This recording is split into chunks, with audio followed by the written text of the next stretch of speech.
السلام عليكم ورحمة الله وبركاته. معكم لحيق الجنة. بسم الله الرحمن الرحيم. نبدأ.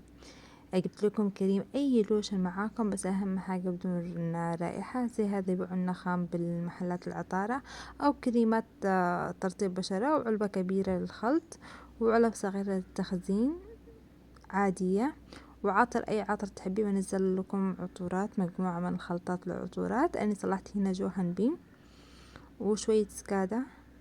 بعمل بحدود المعلقتين كريم خام، يعني بصلح كمية بسيطة.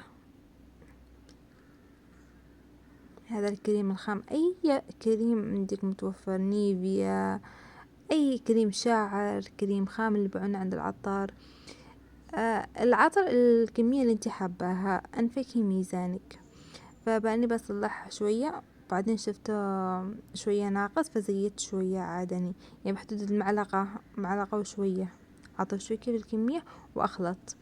ممكن في هذه المرحلة أضيف إذا كان عطر خفيف أضيف مسك سائل، بس لأن العطر ما شاء الله تبارك الرحمن مركز فما احتجتش المسك السائل. ممكن أضيف شوية زيت جرسلين عشان يساعد على ثبات العطر شوية كده زيادة، بس يعني بحدود قطرات زيت الجرسلين، مش كمية كبيرة.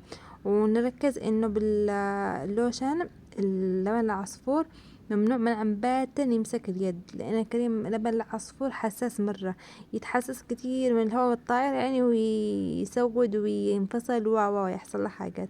فحاول قدر المستطاع إنه كل العلب اللي استخدمها ناشفة، وما فيش أي رواسب أو عطر أو أي حاجة، يعني مش عطر مي أو أي شيء، أو معلقة بلاستيك طبعا.